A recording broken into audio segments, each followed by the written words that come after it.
Good morning, everyone. The purposes of today's presentation is to give you a little bit of insight just about the thinking that's going on with the Ashburton's and the fixed income investment process, where we think interest rates are going, inflation, discussion maybe about some politics and some asset class views. If you have any questions throughout the presentation, please just email either myself or your Ashburton BDM. We'll try and get back to you as soon as possible. The link will be in the description. So let's get started. I think it's important whenever we do these things just to kind of set a backdrop. Just see where everything was and what everything's been doing for the last couple of months and over various periods. And we had this investment meeting on Monday, and given that I tend to like to have the asset performances as up to date as which we can have them. So the asset class performance is up to date until the 4th of September. You can see a couple of things jump right out at you. The big standout there was inflation-linked bonds. Linkers had a cracker of a month, giving you 4%. Other asset classes like bonds over the last month also gave you 1.8%. Money market lagging at 0.38. That's mostly an effect of the low yields. Prefs have started picking up a little bit again, giving you 60 basis points. Property, unfortunately, having lost some of the ground that it made up post-April. If you look at some of the other asset classes globally, with the rand strengthening, some of the global asset classes gave up some ground. If you add to that, bonds also lost a bit of ground. So you can see global bonds are down 5-point-something%. And if you look a little bit longer term, however, you'll see that bonds have now given you almost 9% annualized for the last 2 years, almost 8% for the last 3 years. That property, red line and property is very unfortunate. Has not been a nice asset class to be in. And then in US equities, you can see has been another nice, a nice running asset class, giving you 12% or 11.4% over 3 years and almost 31% over the last 12 months. However, we've seen them give up a little bit of that the last couple of days with some sell-off specifically in the tech sector. So, broadly, however, one of the themes we need to look at in South Africa, and I'll come back and touch on this a little bit later, is that the prospect for asset class returns is premised on say, let's say 2 questions, right? Firstly, how quickly does South Africa recover to what can be termed normal?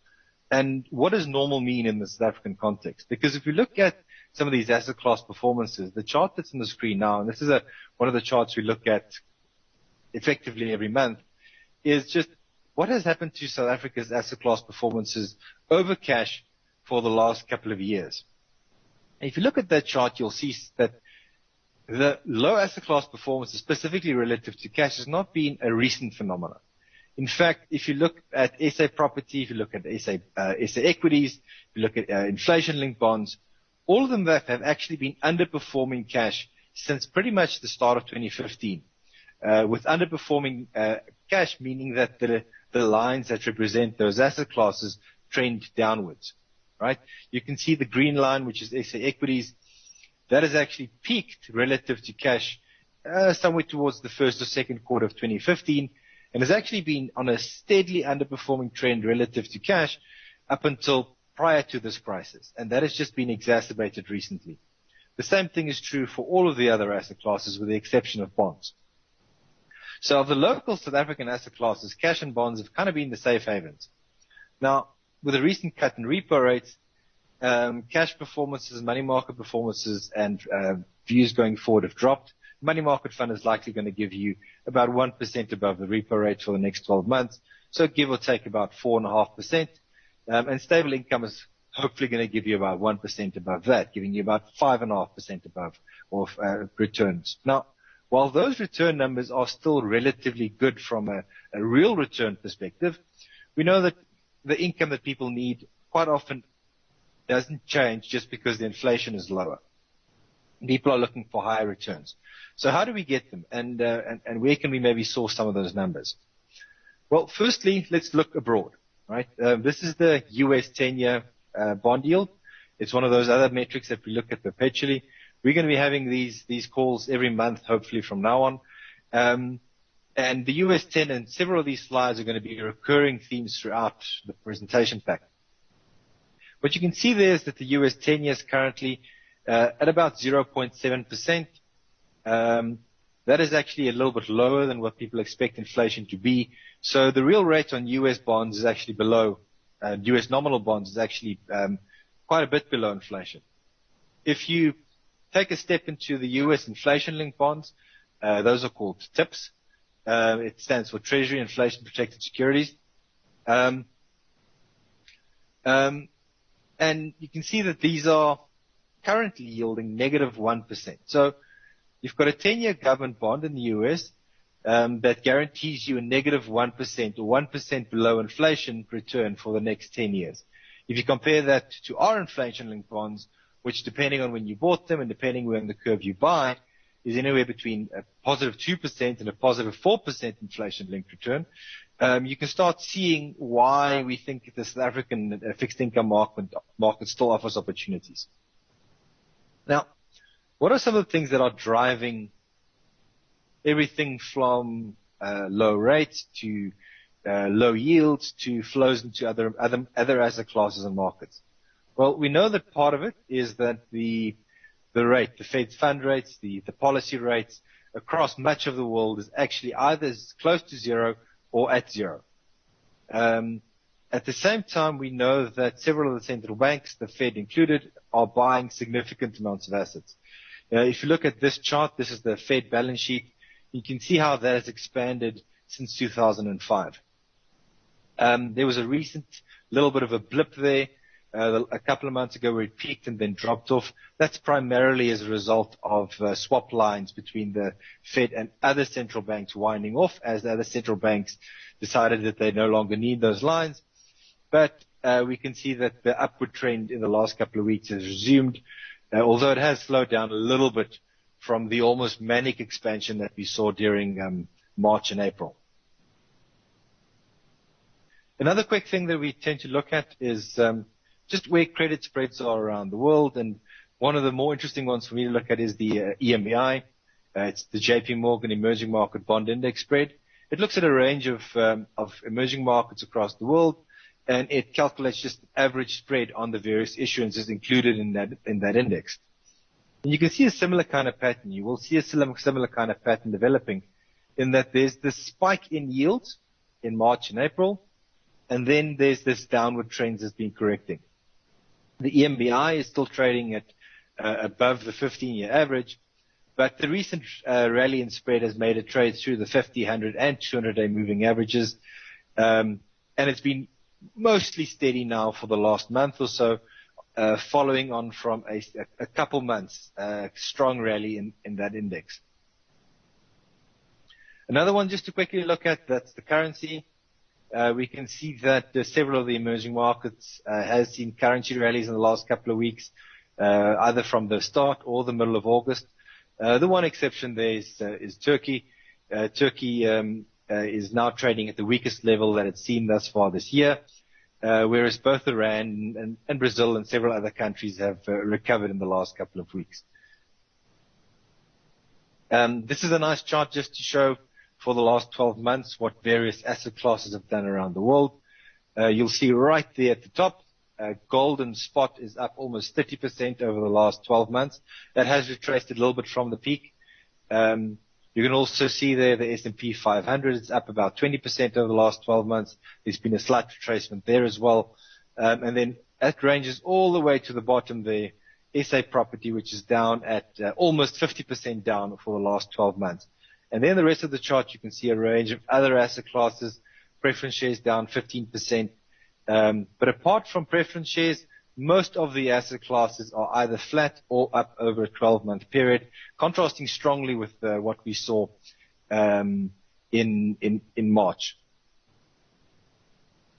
So something else that we also look at briefly is just economic surprises. Now we saw, unfortunately, the negative SA GDP print this week. South Africa printing a negative 51% GDP number. Expectations were a negative 47%. We surprised on the downside, unfortunately. But broadly, that has not been the case. Internationally, if you look at economic surprises, what you'll see is that both the US, the G10, China, and emerging markets have all actually been giving economic surprises on the upside. The USA being the most extreme in this case, and the G10, with emerging markets lagging somewhat. But we can see that data surprises on the upsides have been quite significant in most of the developed world countries. That has turned around a little bit. These indices tend to be cyclical because expectations are based on prior numbers. And if you keep on surprising to the upside, analysts tend to keep on revising their estimates upwards until these things kind of normalize over time. Something else that's been happening that's, I suppose, quite interesting, at least is just to see a little bit of a change in the way the T-bill market has behaved versus the NCD market. Now, the T-bill market, for those who don't know, is where the South African government raises money in shorter term. So the government bond market stretches out to 2048 and 2050 on the inflation-linked side, whereas the T-bill market is 3, 6, 9, and 12-month T-bills. And to see kind of where there's opportunities, we quite often compare, say, a 9-month T-bill with a 9-month bank NCD. And if you look at this chart, you can see for the last 3 years, the average difference between a 9-month T-bill and a 9-month NCD, well, there's some slight differences, but it kind of, that average sits pretty close to zero, with the mean being negative 0.026%. So it's as close to zero as you can almost get it. Recently, however, for the last couple of months, we've been relatively persistently above zero, with the current differential being about 26 basis points. Now, what that means is that T-bills have been paying up anywhere between 25 to 50 points compared to where NCDs were trading. Right now, that happened for a couple of reasons, right? For example, one, banks are looking for less funding, while at the same time, government's looking for more funding. So banks are issuing less, whereas government is issuing more. That change in the supply-demand dynamic reflects in the price. Now, what that means for the average client is that it is likely that you will find that the T-bill allocation in your money market fund starts going up, as there's more value in a 9-month T-bill by quite a margin compared to the 9-month NCD. Now, what about bonds? Right now, we can look at the bond yield of 10-year bond yield of a little bit over 9%, and it's very difficult to say, well, is that, by just looking at that number, is that fair value? Is it overvalued? Is it undervalued? One of the ways we tend to look at it is we tend to compare it to a range of peers, right? So on this chart, for example, you can see South Africa's government bond yield, real government bond yield, that's just the current 10-year versus the current inflation rate, is compared to a range of other countries around the world. That ranges from the USA on the far bottom left all the way to Russia at the top right. Also on here, we have the budget deficit, right? And we have the current account deficit. And you can see that South Africa's 6% real yield compares very favorably with many other countries around the world. Brazil sitting at just a bit above 4.5, Colombia at 3.5, Russia at 2.5, and then some of the Eastern European countries sitting at negative 2.3. Now, a couple of things are likely to change on this chart. We know that South Africa's debt to GDP number, or budget deficit number, is likely to be pretty close to 15% when February rolls around and the final budget or the new budget is tabled. We also know that inflation is likely to pick up, right? So it's currently sitting at around about 3%, and the degree to which it picks up will reflect in this number. So the first thing is that South African line will move all the way there to the left, sitting pretty close to the US number. And if inflation picks up significantly from the 3%, which was used in this calculation, we will see that reflected in the real yield of our bonds falling versus our peers. If inflation picks up, for example, to 4.5%, which is the midpoint of the band, then the real yield here is going to drop from 6 to 4.5, and we can expect that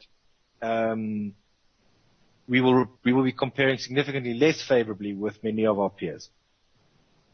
And it's potentially likely that should that happen, our nominal yields will probably adjust upwards if inflation surprises on the upside. So let's spend just a quick couple of minutes talking about the currency. The currency being one of the primary inputs and issues that can affect inflation. Now, one of the ways, for example, that the currency affects inflation is we buy oil in dollars. If the dollar is expensive, we pay more for oil, which means we pay more for petrol, which means the cost of living percolates higher throughout the economy because to one extent or another, we are all reliant on transport, either to get to work or home, to get our food from the farm to the production center, to the distribution center, to the shop, and then back to our house. Right? So the cost of fuel affects quite broadly across society, and it tends to push up inflation quite often through the channel of the currency.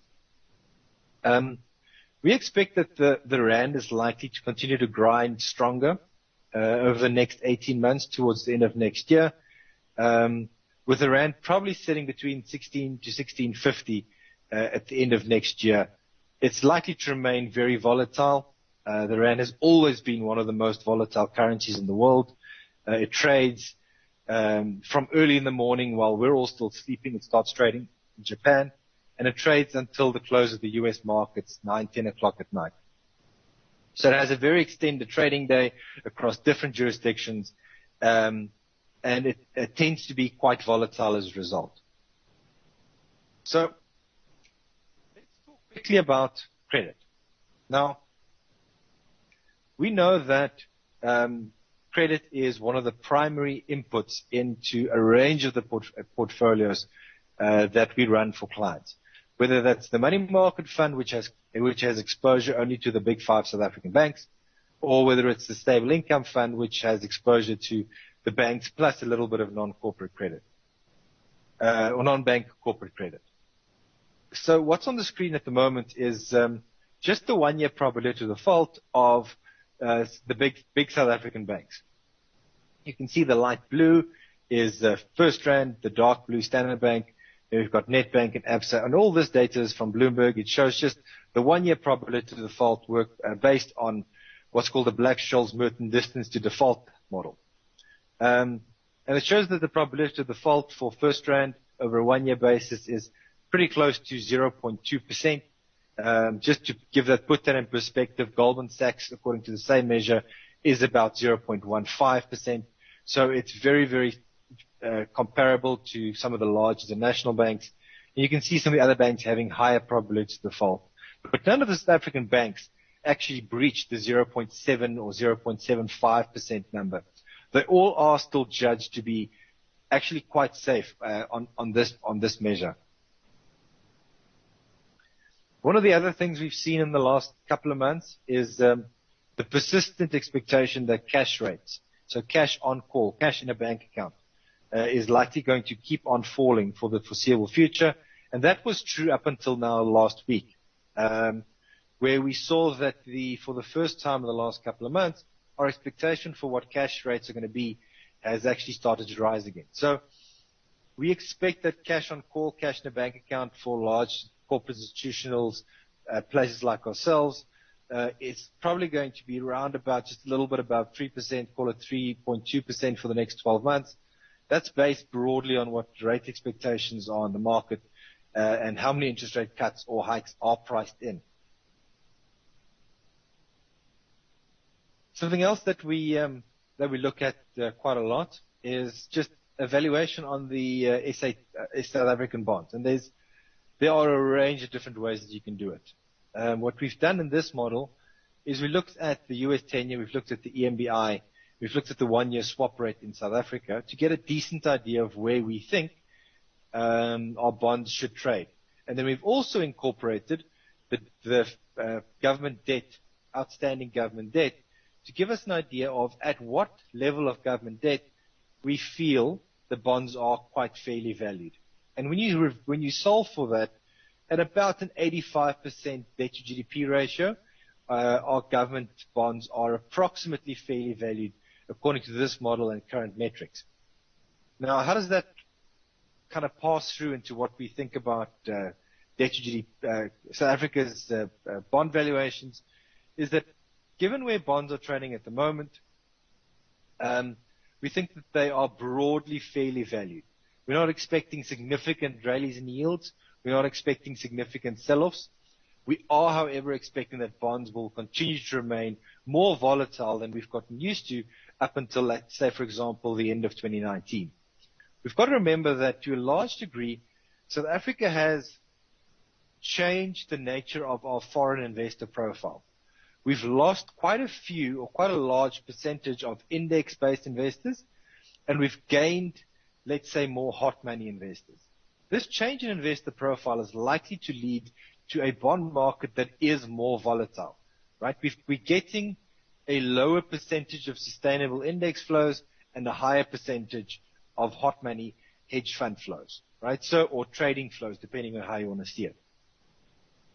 Having said all of that, we still think that bonds are a good place to put your money at the moment. The reward that you're getting from adding some duration risk to a portfolio is now at some of the highest levels that we've seen it in a multi-decade period. So I'll show you some of those slides quickly coming up now. Let's first compare SA's 10-year bond versus the US 10-year bond, just to give us an idea of how much additional spread there is versus the US counterpart.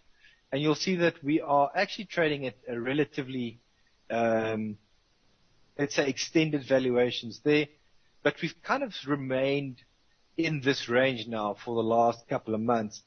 And it does seem to be that this level, this almost, call it 8.5% gap between SA bonds and our US bonds, seems to be, at least for the short term, what can be seen as close to fair value between ourselves and the US.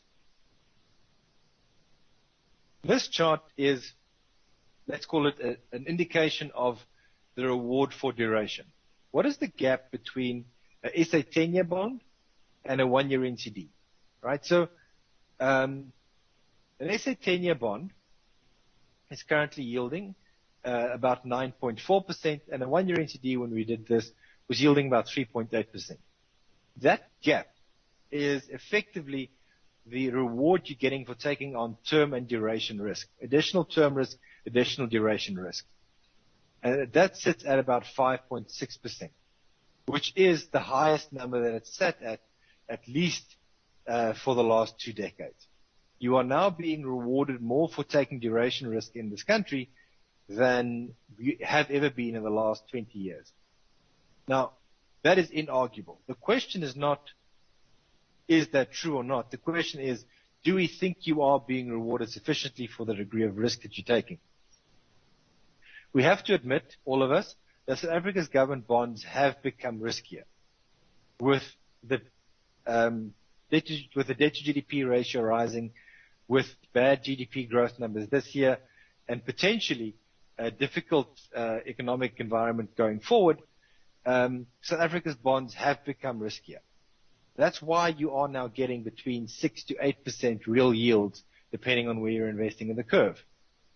The question all of us, myself and yourselves, have to ask is whether we think that 6% real additional yield over inflation is enough reward to take on South African government bond risk. So let's quickly see what has been going on with the bond curve the last couple of months. And on here, I've just drawn 2 lines. The blue line, the dark blue line, is where bonds were as of Monday of this week. That's the 6th of September. Whereas the dotted line is where bonds were on the 1st of July. You can see that except for the 3-year point and in your T-bill area, 3 months, 6 months, 9 months, and 12 months, there hasn't actually been significant moves in the bond curve. Right? Bonds have actually been, while volatile, as kind of ended Monday, where they started the second half of the year. Which means that a lot of the bond returns that we've seen over the last almost 2.5 months have been as a result purely of yield rather than as a result of capital gains. So let's see just what that means. If we look at just quickly what bonds have done since the 1st of July to the 8th of September, we can see that the bond return for that period is up at 2%. If you look at what the STEFI composite has done over that same period, that is up at 0.88%. Bonds have done more than double what STEFI has done over a period. Now, that is one of the reasons why we feel that bonds still make an important contribution to any portfolio that can carry them.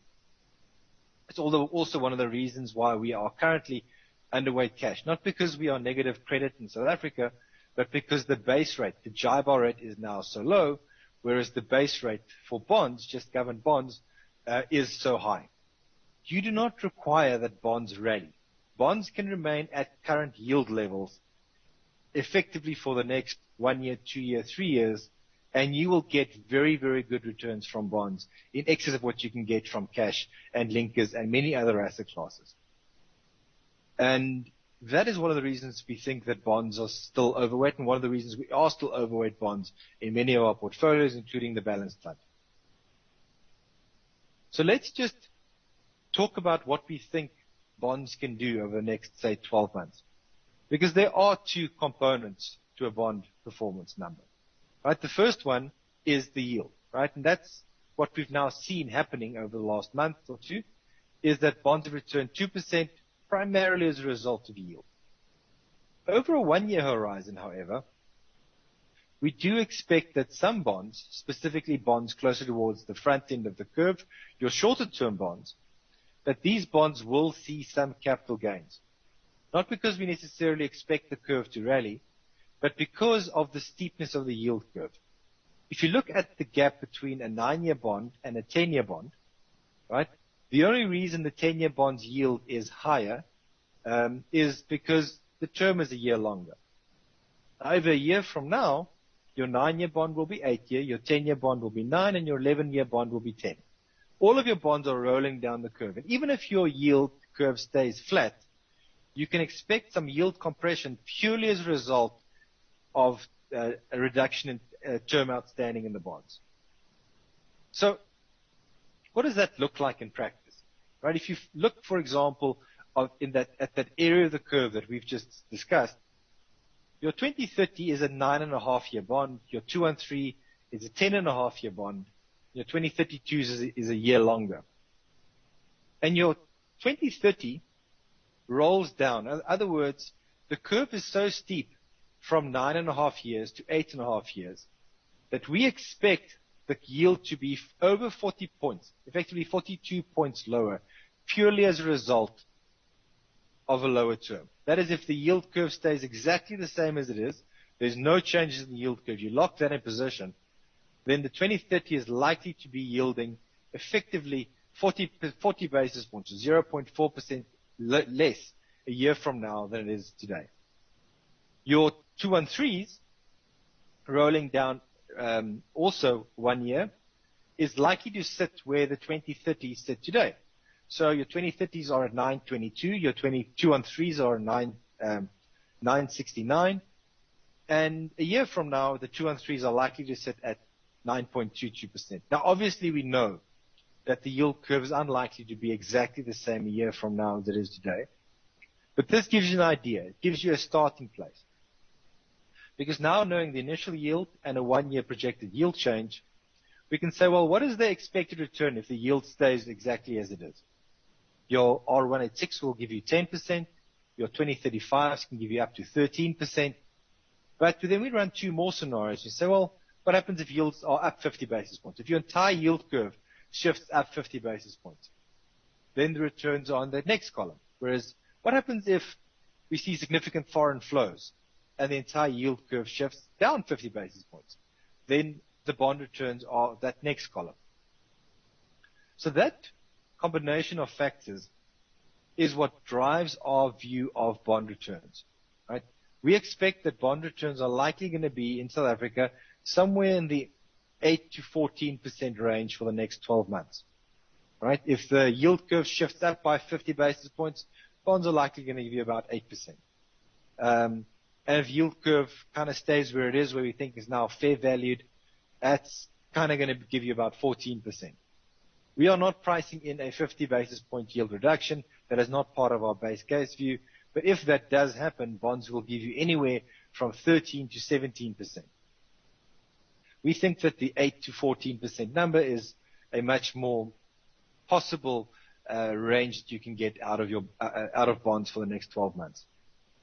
The other thing that we tend to do is we tend to say, well, which bonds do we like on the curve, given the duration that they carry? And you can see there where we've done a duration-adjusted excess spread calculation. And certainly the bonds at the front end of the curve, your R186 to your R2035s, is kind of where most of the value sits relative to many other peers. Let's spend a little bit of time just talking about interest rates and interest rate expectations. The market has, in the last month or so, priced out any further repo rate cuts. There are currently, as we stand, no further rate cuts priced into the FRA or swap market. However, there are rate hikes priced in, not in the next 12 months, but in the 12 to 24-month period thereafter. This, I think, is one of the areas where Ashburton as a house differs somewhat with most of our market peers. We think inflation will be slower in re-emerging. We think inflation will be lower for longer, and that interest rates locally will also be lower for longer, and that degree of rate hikes towards the next, let's say, in the next 24 months is unlikely to be to the extent that's currently being priced into the market.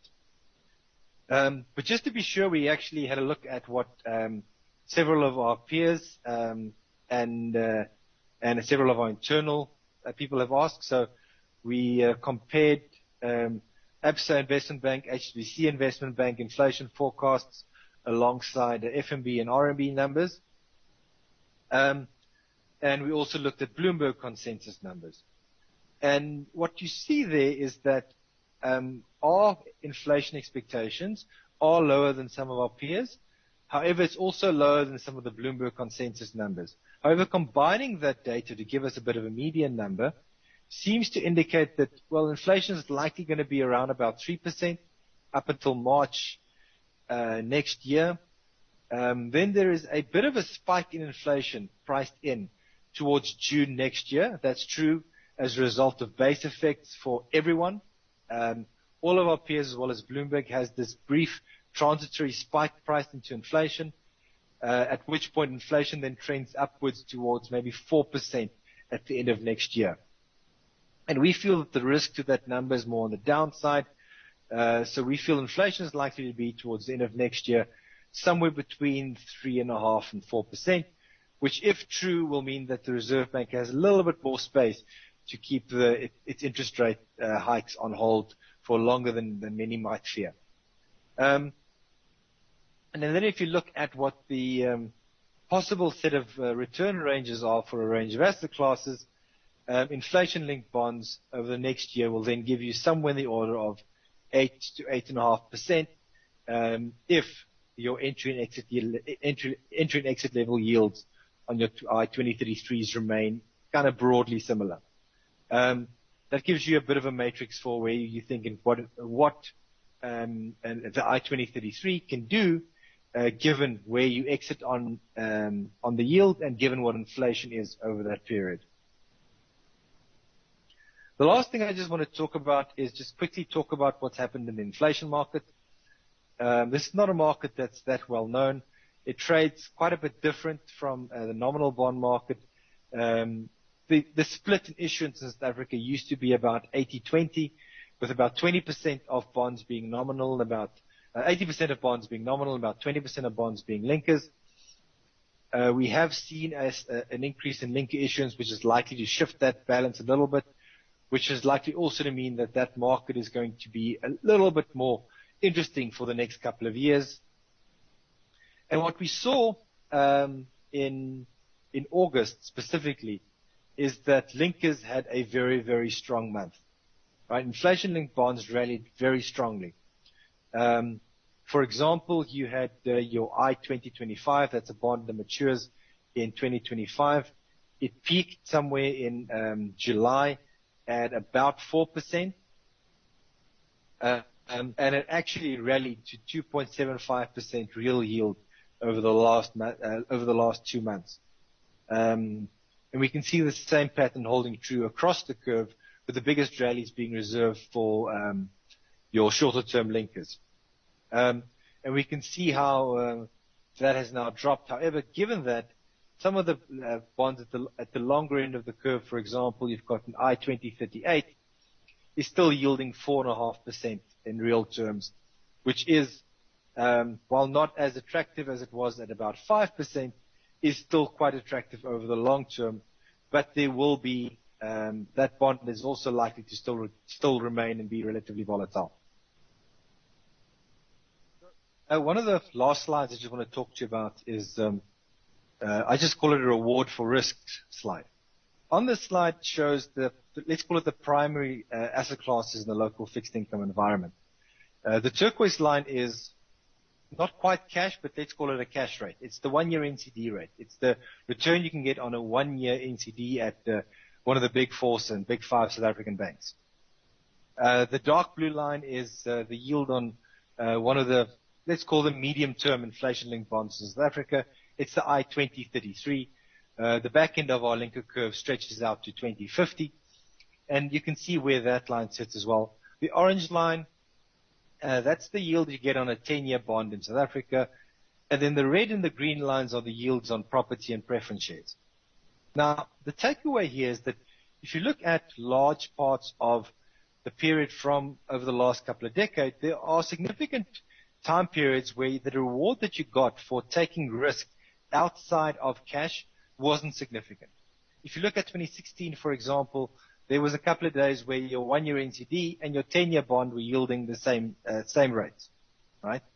Now, that has slowly started to drift apart. However, in the last couple of months, that has really turned around.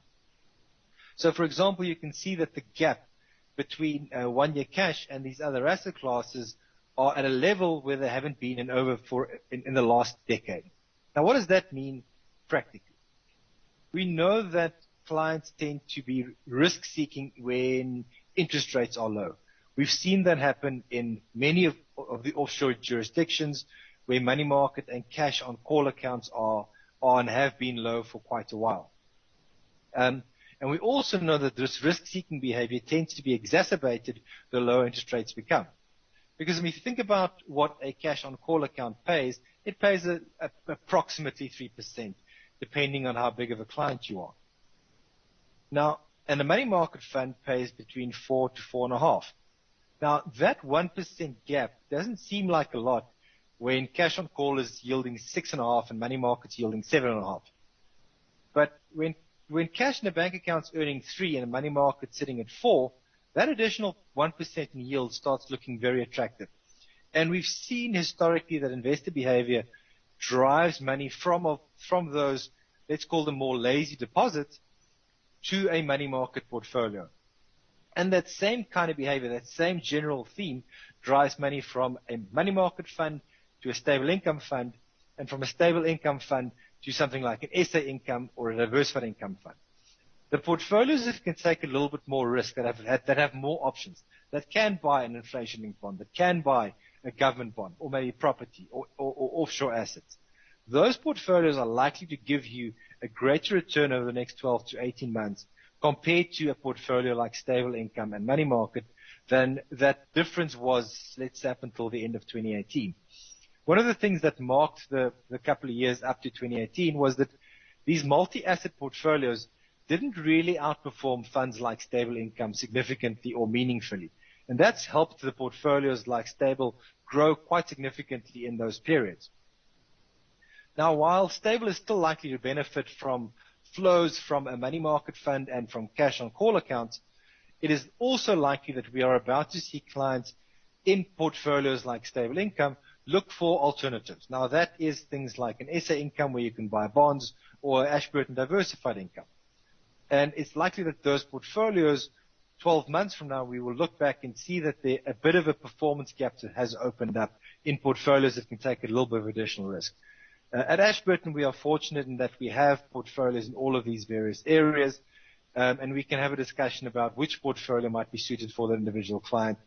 But I think it's going to be interesting to see where money flows within the CIS industry in South Africa for the next, say, 12 months.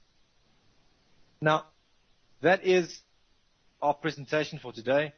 Once again, please, if you have any questions, just pop me an email or your BDM. If you're watching this on YouTube, just like the channel. We do post YouTube videos occasionally. We will be doing this every month. If you have any questions or any topics you want us to cover related to the investment environment or fixed income or politics or my view on almost anything else, please let me know. I hope you enjoyed it, and we'll see you again in a month. Thank you very much.